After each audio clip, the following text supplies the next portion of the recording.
menunjukkan segala sesuatu di langit, segala sesuatu di bumi, semuanya dari Allah. Untuk siapa? Untuk kalian. Perhatikan.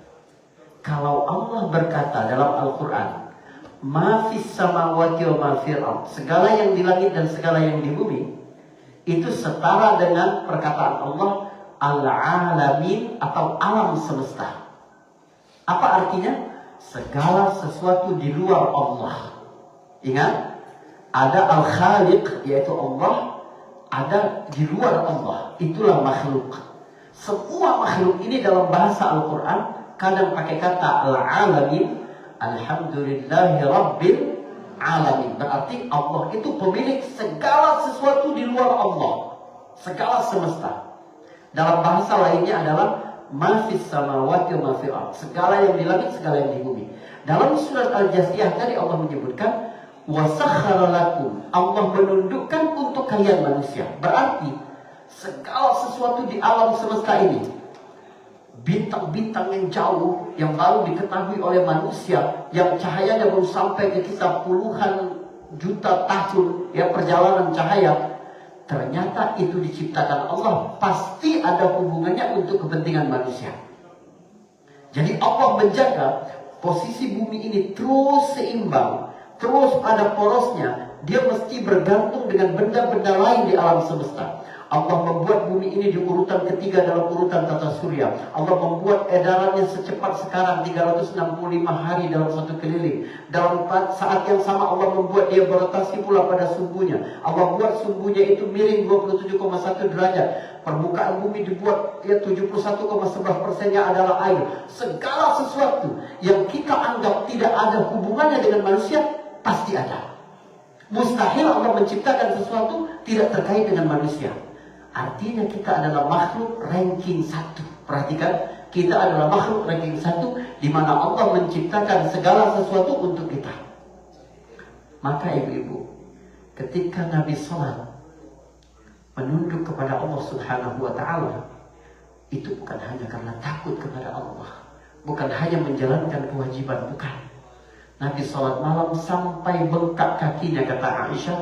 Lalu Aisyah berkata kepada Nabi, ya Rasulullah, bukankah Allah sudah mengampuni dosa-dosa kau yang telah lalu dan akan datang? Apa jawab Nabi? Afala akuna abdan syakura. Emangnya aku gak boleh jadi hamba yang bersyukur, wahai Aisyah? Coba kalau kita beribadah kepada Allah, mulai dari bangun sahurnya, menyiapkan makannya, merasakan lapar, pemaknaan dalam haus, menahan hawa nafsu kita, bentuk syukur kita kepada Allah Subhanahu wa ta'ala bahwa Dia telah memberikan segala sesuatu, baik yang berhubungan langsung dengan hidupku atau tidak, semuanya pasti untuk kepentinganku. Tentu semangat beribadah kita kepada Allah berbeda. Semangat kita beribadah kepada Allah Subhanahu wa ta'ala berbeda. Terima kasih Pak. Jadi Allah menciptakan, mohon maaf, babi, tapi Dia melarang kita untuk memakannya. Loh, apa kepentingan manusia? Ada kepentingan lain. Ada sesuatu yang Allah ciptakan untuk manusia bukan untuk dimakan. Misalnya Allah menciptakan batu, menciptakan pohon, menciptakan aspal, menciptakan ya batu bara, menciptakan emas untuk kepentingan manusia, tapi bukan untuk dimakan.